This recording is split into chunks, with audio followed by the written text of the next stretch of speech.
มาพี่น้องไอ้บัดนี้เฮาสิมาเบิ่งรถประธานก่อนสวัสดีเด้อพี่น้องเด้อกำลังกินข้าวอิ่มตอนนี้ก็ยังอยู่เพื่อนบ่าวนุ่งนี่แหละเนาะแล้วก็สิมาเบิ่งรถเพิ่นจักหน่อยก่อนมาเบิ่งรถใหม่ก่อนเกือบก่อนหาเกิบบัดนี้โว้ยเนาะเกือบคนตัวนั้นยังบ่ได้ฮอดป้ายซำเนาะยังกำลังเฮ็ดกำลังเฮ็ดอยู่แต่ก็ดับหมดมีกล้องถอยข้างนี้ได้นี่พี่น้องเนาะถอยออกมาเบิ่งดูฮะมันคือสิหกแท้ ได้บ่ออกมาจอดสินะก็คักแน่พี่น้องวิทย์อยู่บ่รถข่อยวิทย์บ่กล้าว่ะโอเคตัวเตี้ยพี่น้องเนาะพี่น้องหลายคนน่าจะเห็นนั่นแหละแต่ว่าบ่รีบ่ทันได้มาเบิ่งเทื่ออยู่อยากเบิ่งออปชั่นเบิ่งอีหยังต่างๆมันนะว่ามันเป็นประมาณใดจังใดโอ้นิ่มคือกันเด้อเอ๊ะให้ปะไปโอเคมาเลยมาก็มาอยู่ต้นใต้ท้องรถโอ้ยมันขี่แปรแล้วเฮ้ยออกมา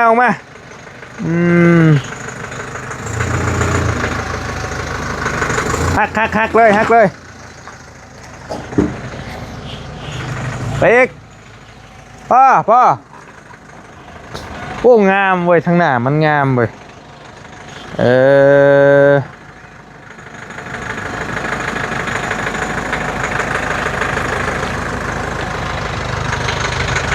เอาเลย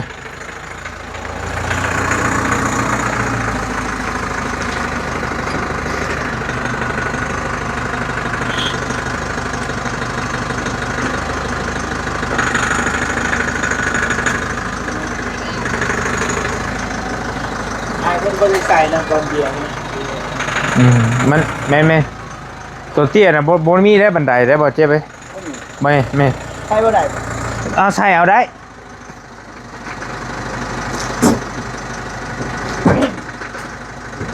มันมีบันไดน่ะบ่มีบันไดใช้คือจอดกลางทางเนี่ยคือจอดกลางทางเนี่ย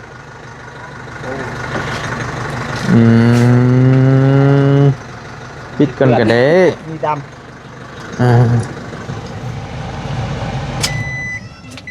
ปิดก่อนก็ได้ยังไงเดี๋ยวมันสิเปลืองน้ำมันซื่อ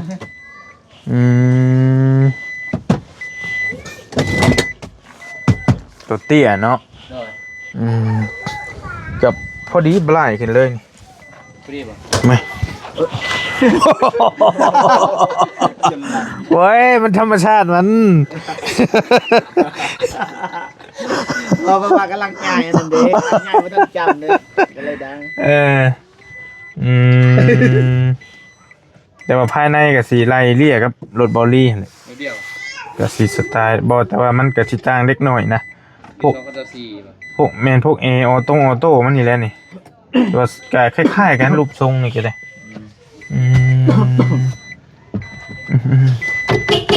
ครับลองป่ะลองเลยฮะลองป่ะขับเป็นอยู่ป่ะไปขับแต่รุ่นสูง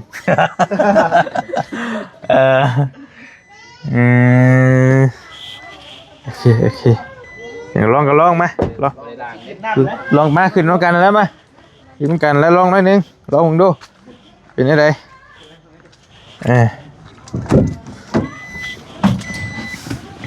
น้องกันแล้วอ่ะกินน้องกันได้บ่ได้เลยร้านทีมมันนะยับกระไดนะจบคือกันว่ามันกะคอยกับลังเบาะอันนี้แหละกับมันสีอันต่างกันแล้วนี่สวยดีเด้อโอเคมาลองรถใหม่บ่าวนงก่อนพี่น้องเป็นได้ไง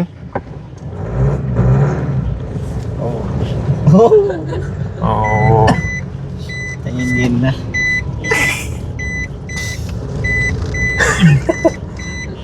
เว้ยลองมันก่อนสิเป็นประมาณใด มันต้องใส่อันนี้ชื่ออันนี้มาใส่ชื่อเล็กนี่ หัวดังเลยเนาะ แม่นมันสิบ่ดัง ชื่อนะ มันแบบว่าเฮาบ่ลึงอันนี้มันโอ้มัน แห้งว่ะเวบุคือกัน มองเหยียบมันเนี่ยนะสำนีพอบอกถนนใหญ่ นี่ก็ได้แล้วหูแล้วกล้องก็เขาถ่ายดิ แจงอยู่เนาะ แหม่ แต่ยังรถน้องเนี่ยเอากล้องมาใช้ได้ปะ ได้เบิด แจ้งใส่ มันหยาด ฮะ หยาดนะมันมีกล้อง เฮ็ดเย็บ โอ้วู้โอ้ โอ้ แมนแล้วนะมันเป็นจุดรถ แต่มันสัตว์คักได้รถ คัก ง่ายรถง่ายพูด สัตว์นี่บ่ สัตว์คัก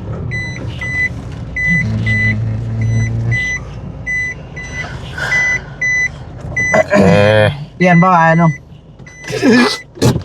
เปลี่ยนกับรถข่อยวะ เอาประมาณนี้ก่อนพี่น้องเนาะบ่อยากขับไปหลายเดี๋ยวสิเปลืองน้ำมัน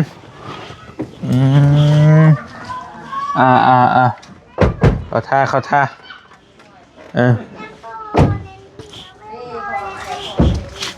ดอยู่ พอดีแล้ว 2 ปีเลยได้ปีใดนี่ สักซีแม่นเลย ตั้งกันบอลใด จะเบิ่งเอา จะเบิ่งเอา สัตว์สีก็ต่างกันเลย อ่า ตัวสูงตัวต่ มาแล้วอยากเบิ่งอันนี้ทางมานี่ เล็กหน่อยตัวนี้มันก็สิจอกกว่า อ๋อ ตัวนี้ก็สิกว้างก่อนชงออปชั่นเพิ่นนั่นแหละ ำใหญ่พวงกับนั่นเนาะ โดยปียังอันนี้บ่าวนุ สัตว์สี เจ้าซี่คือกันเป็นเบาในนั้นจุกแมนจุกบ่ เอ้ามันเบิ่งได้ติ เบิ่งจักบ่ บ่มันเบิ่งนี้นั่นฮะบ่เตียงครับแล้วบ่นี่ ยังเดี๋ยวทำมา ยังเลย เพราะว่าเพิ่นเมื่อก่อน เมื่อแล้วก็ซื้อกันนะ แม่นนี่เป็นใบซื้อใบขายเพิ่นเป็นเงินบาท 790,461 บาท7เซน เนาะ 8เซนซะอันสิว่าก็ได้ ยัง มันก็ ปีได้ดีนะ 24ได้ลูก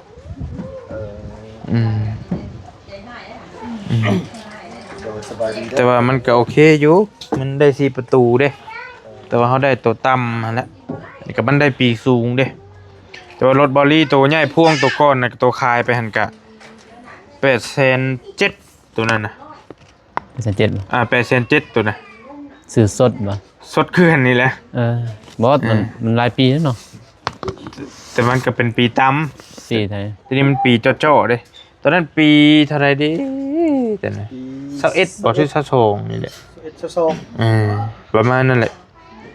แต่ว่าอันนี้บวกก็จะซื้อในห้างแม่นบ่ โดยในห้าง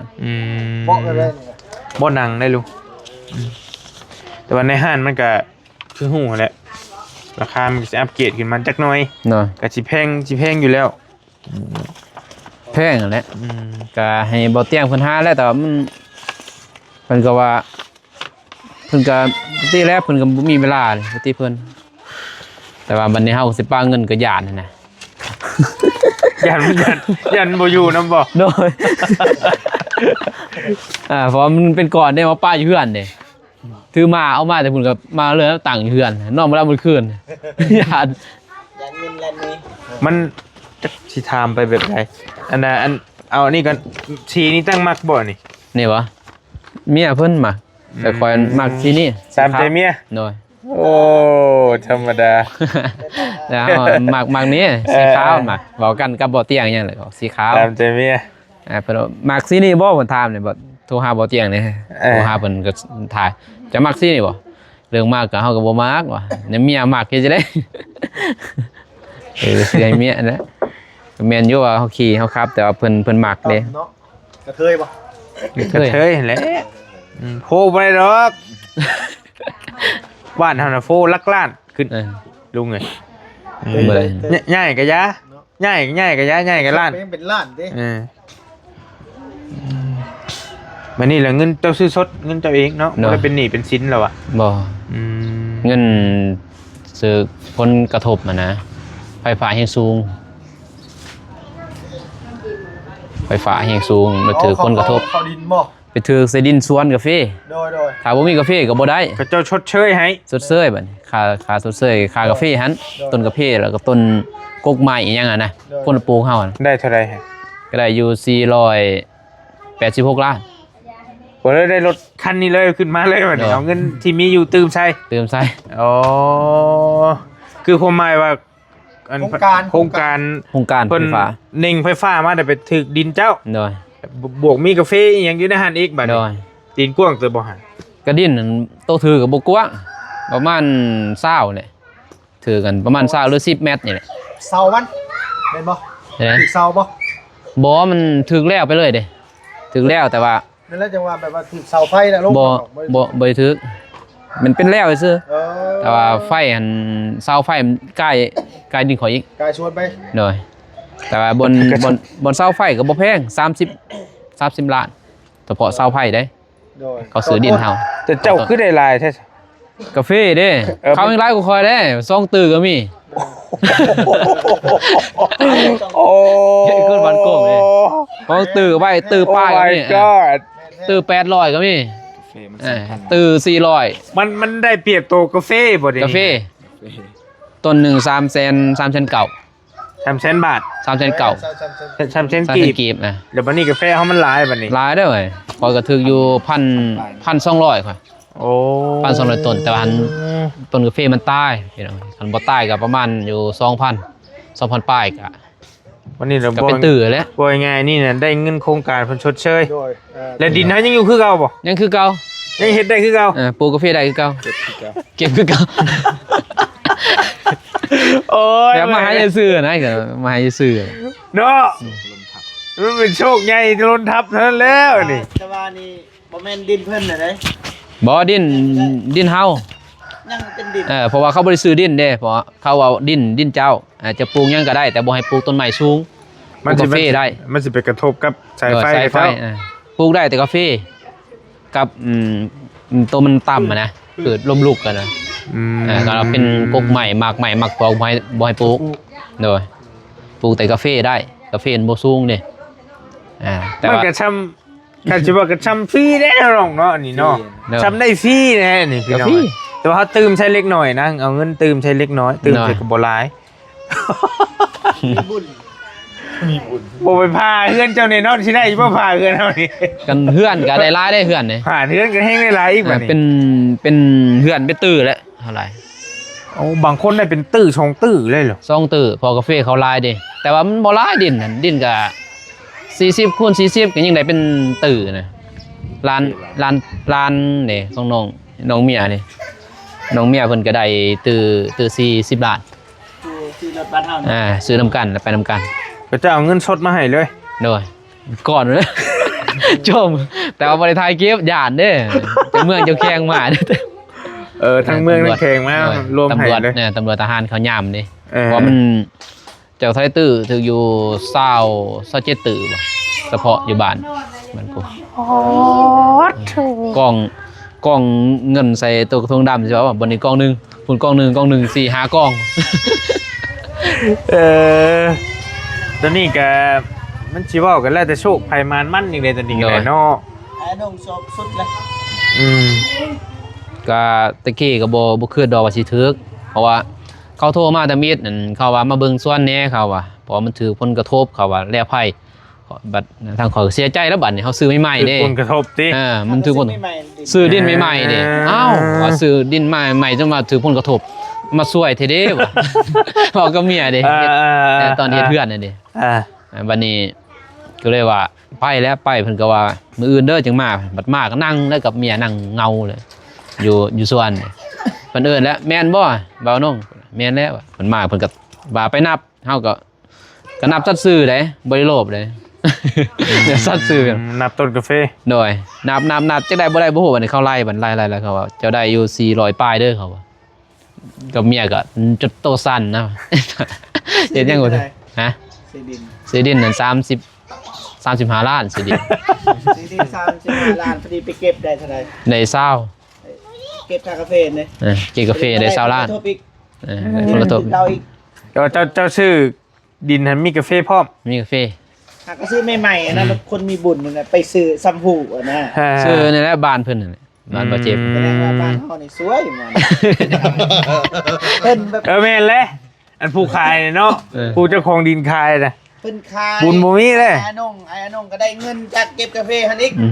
ซ้ำบ่พอเพิ่นกระทบมาอีก กินกาแฟก็ปีนั้นปีที่สิซื้อหั่นก็20ล้านได้แต่เฮาซื้อก็35ล้านปีที่2อีกก็20ล้าน เพิ่นเด้ พอดีปีที่3นี่พอดีถือผลกระทบเลยปีนี้แหละตบมา ว่าแสดงว่าดินมันก็บ่ได้ใหญ่ไปได้แม่นบ่มันก็ได้หลายจังได๋ ตัวบอลถือกันบ่หลาย10ปลายเมตรนี่นะถือ จักเม็ดคูณจักเม็ดดินจ้ะ ดินนั้น0.6ก็คือว่าเบื้องนี้70เบื้องนี้80 กวงเติบได้เนาะกวงเติบอยู่ได้กวงเติบ 80เบื้องนั้นก็60 กุ๊กน่ะ นักเติบอยู่ ประมาณ 5,000นี่แหละกาแฟก็ 5,000 บริเวณนั้นบ่ โดยรวมหมดอันไหนรวมหมดเลยก็ 5,000 บริเวณ 5,000 6,000นี่แหละอันปลูกคันว่ามันถึงหมดก็ แต่ว่าบ่นานก็ตัดทีมแล้วนี่ กาแฟน่ะก็ตัดสินไปเลยเนาะ โดยบ่ตัวต้นเฮาบ่ฮู้เด้ว่ามันสิถือบ่ถือเฮาเขาตัวใดบ่งามเขาก็ตัดทีมแต่ว่าเขางามบ่งามเขาไล่เลยเป็นต้นกาแฟนะคันบ่ตัดทีมก็ ก่อนน่ะ ตัดทีมก็ลายแล้วเป็น 4-500ผลตัดตัดทีมสร้างเด้มันเป็นป่าเด้มันบ่งามปานใดนะเอาก็ไปอนามัยก็เลยว่าถือผลกระทบ ถือว่าโอเคแล้วสนะพี่น้องยินดีนํเนาะ โดย เป็นบุญนะเป็นบุญเป็นกุศลได้รถมาขับยอดพี่น้องเนาะมันบ่แม่นผลกระทบแหละมันมีโชคมีลาภแหละคันสิ แต่ ว่า ว่าผลกระทบมันก็ถือกันเนาะ ผลกระทบนี่คือเฮามันแนวบ่ดีนะว่าเลยก็ได้ แต่ว่านี่กาแฟก็ยังคือเก่าได้รถอีกคันหนึ่งโย ฟรี แต่ปีนี้ก็เก็บคือเก่าปีนี้ก็เก็บอีก อีก20-30 ได้เก็บกาแฟขายอีกโอ้ แต่ว่าตอนใน2ปีนี้เขาบ่พาให้ปลูกเพราะว่าเวลาเขาดึงสายไฟเขาสิพาเลยเด้พาคุกพี่เขาไปเลยเขาบ่ให้เป่าบ่พาคันว่าเรียบร้อยเขาดึงเรียบร้อยเลยเฮ็ดเรียบร้อยหมดแล้วเฮ็ดได้บัดนี้ เสาบ่แล้ว โดย ได้เนาะ สายไฟขึ้นเรียบร้อยเฮาก็ปลูกได้ไม่ได้เลยบัดนี้แต่ตอนนี้เห็นเขาว่าคันปลูกก็ปลูกได้แต่ว่าอย่ามันบางที เสียหาย บางทีเข้ามาเด้เขาก็บอกอะดิเขาก็ให้เงินเรียบร้อยนะ ก็สิหาไปเลยนะเนาะ เขาก็ไปเลยแหล้วในเขาซีไอเด้บอกเขาซื้อแล้วก็กาแฟเฮาตอนนั้นนะ ถ้าว่ายามเก็บกาแฟถ้าว่าเข้ามาเลยก็บ่ได้เก็บก็บ่ได้เก็บ เขาไปเลยบุเลยก็บ่เป็นหยังเอาก็หาเล่มเอาเท่านั้นนะแต่ก็ถือบ่หลายนะก็ยังจำนวนหลายอยู่แต่ว่าตัวบนถือกันบ่หลายปานใดตัวผู้ได้น้องสาวได้น้องเมียนเพิ่นได้ตัวตือ40ล้านหันตัวนั้นหันน้อยเดียวเพิ่น ได้ตื้อไป น้อยเดียวบ่หลายน้อยก็คอยได้ น้อยคือได้หลายแท้ เพราะมันทีเด้กาแฟเพิ่นยังกาแฟเพิ่นยังเด้ยังหมดเด้ไอ้เม็ด1แม่นบ่ คุณแม่ เม็ดคุณแม่แต่ว่าหลายได้คือน้องเมฆก็ยังพันป้ายเนาะแต่เพื่อนนั่น ตื้อหนึงนี่คือพันล้านพี่น้อง โน่ บ้านเฮาตื้อหนึงนี่พันล้านนี่ประมาณ1.5 ล้านกีบ เนาะ 1.5 ล้านบาทนะขออภัยตื้อหนึงเพิ่นเอิ้นตื้อหนึงดูว่าพันล้าน1.5 ล้านบาทประมาณนี้แหละ ยัดใส่กระสอบพุ่นแหละโตจุดสั้นมาก แกเงินแกทองเมื่อได้เนาะเห็นเนาะรถจักรพอเองนี่เนาะ ใส่ขี่รถจักรได้ข่อย รถจักรเป็นบ่ รถจักรบัดนี้ก็เอาแล้วก็ยังแพ้เสือกันพ่นน่ะดิคุ้มแล้วก็อุ้มไอ้ พูด เมีย ตื้อนี่ตื้อหนึงนี่กันรถจักรคือกัน รถจักรกันเลยแต่ว่าเราหันพวกก็เมื่อเราย่านแห้งเราผากธนาคาร มีธนาคารเลยได้ยัง ธนาคารเอารถไปใส่เอาอยู่ เขาก็รถอยู่หันเลยแล้วธนาคารตำรวจนั่งเลยอ่ะ อ๋อเขาแจ้งไปเบิดแล้วนะเนาะ ด้วย จะแจ้งกัน ธนาคารก็นั่งเผาแล้วผู้ได้ไผบกล้ากะเขาไปพาเขาผู้ได้กล้ากะเอามือแต่ โอ้คักอีหลีนี่เนาะให้เราเห็นภาพกันธนาคารเนี่ยเอารถไปตู้เอาเลยตู้เอาเงินเลย แต่แม่นั้นจนซีสโลปหมดแล้วเราจนเราเฒ่าได้บัดนี้เราย่างเราหอยตื่น400 เนาะ จนนี่เลิกเราสั่นนั้นย่างบ่ได้ เอาก็จนโอ้ เนี่ยตื่นน้ำแล้วไปกันแน่เมืองก็ มันรู้ว่าภัยเด้เนาะเข้าใจอยู่ จากเมืองเจ้าแข้งก็จนว่าโอ้ไปก็ห้อง แต่จากเมืองยังเราห้องนี่เราผลกระทบปานนี้บ่เราบ่ โชคดีภัยเนาะโชคดี สิ ไป บ่ได้ คุกกันไปผ้าว่ามันนี่ดี ถือว่าเพิ่นก็ร้อยเดือบอยู่ ร้อย โอ้ยเอกชนมันบ่ ก็ เอกชนนี่เนาะ คงนั่นเนาะตะแม่นั่นแหละ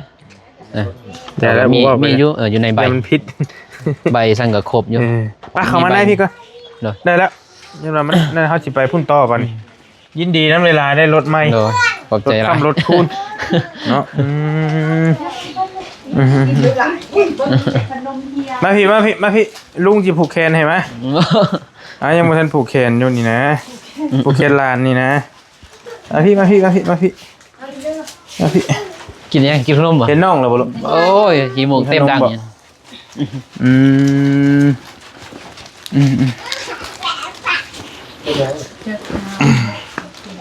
กินขนมเบิดจะทุกอะไร มา กิน เยี่ยมมาแว่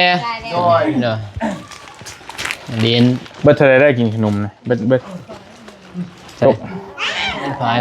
จกอ่ะ นี่ใส่ผายนี่บ่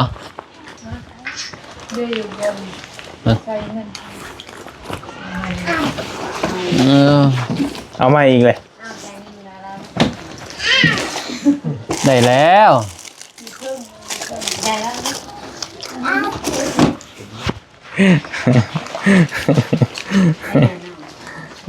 กินเอาเลยโอ้ยคือบุคคลพ่อขนมแท้นี่บ่ ไป เอ้ยโอ้ลูกชาวได้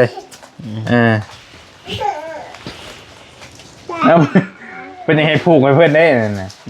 โอ้ ให้พ่อผูกให้บ่พ่อผูกให้นะอยู่ดีมีเฮงได้ลูกเด้ออย่าดื้อเลยเด้อเป็นคนโง่ผู้ดี ตีแล้วลูกกกลูกอย่างนั้นนี่แหละ ใหญ่มาเป็นลูกคำลูกปูนเด้อเจ้าเด้ย่ามไปเด้อป่ะมันใหญ่มาย่ามไปเด้อ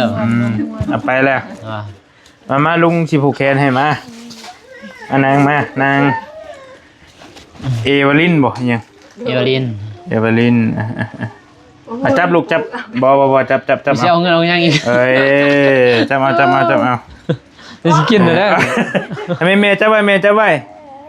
ให้อยู่ดีมีเฮงเด้อเจ้าก็ได้ให้เลี้ยงง่ายใหญ่ไว้นะใหญ่มากก็ให้เป็นผู้ฮู้ผู้ดี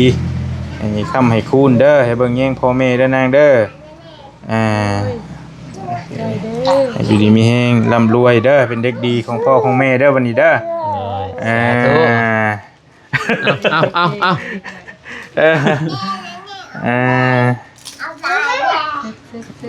กำให้แม่กำไว้ให้แม่กำไว้ให้แม่กำไว้อันขนมใจแล้วบ่ขนมแล้วพวก ได้แล้ว ตัวหมอน้อยนั่นดิใจเบิดแล้วบ่โอเค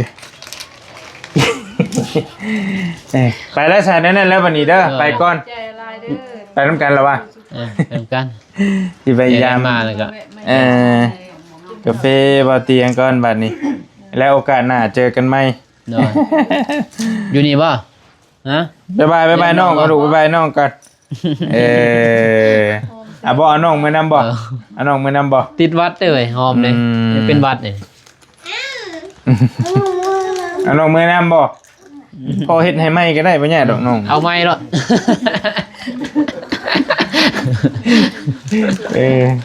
ไม่แย่บ๊ายบายเอาอีกผู้นึงเอาผู้ชาย อยากได้อยู่อยากได้อยู่ อย่าเอาผู้หญิงเลย มันสิเลือกได้เจ้าคือเอาผู้ชายค่ะ อย่าได้ผู้หญิง ได้ผู้หญิงแม่นบ่ได้ผู้หญิง อย่าได้ผู้หญิง ให้ผู้อีกเลย เนี่ย ให้พ่อให้พ่อ แต่ พูด ว่า ให้พ่อพูด คันว่าเกิดมาได้เห็นผู้ชายก็เอาเลยบ่ได้ว่าแต่ว่าในใจเฮาก็ได้ เด็ก ผู้หญิง ได้ผู้หญิงบ่ เนาะ เออ ผู้ชายนี่บ่ไหว มาอย่าบอกได้ครับจุ่มเฮากับผู้ชายเด้ นะเอา แม่น แน่ บ่น้องเมฆเฮากับผู้ชายแน่เนาะเจ็บเนาะ อย่าสินำผู้ชายอย่างเนี้ย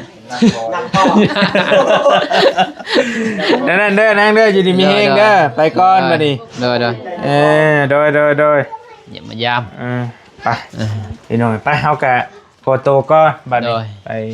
สวนกาแฟบ่อเตียงก่อนมายามเพื่อนบ่าวนุ่งกะนี่แหละเราก็ได้กับเพิ่นได้รถใหม่โอ้ยินดีน้ำได้หลายเนาะ เนาะ ได้รถพาเที่ยวพาหาเงินหาทองและบัดนี้ก็ได้ไปแล้วอยู่ดีมีเฮงสวัสดีพี่น้อง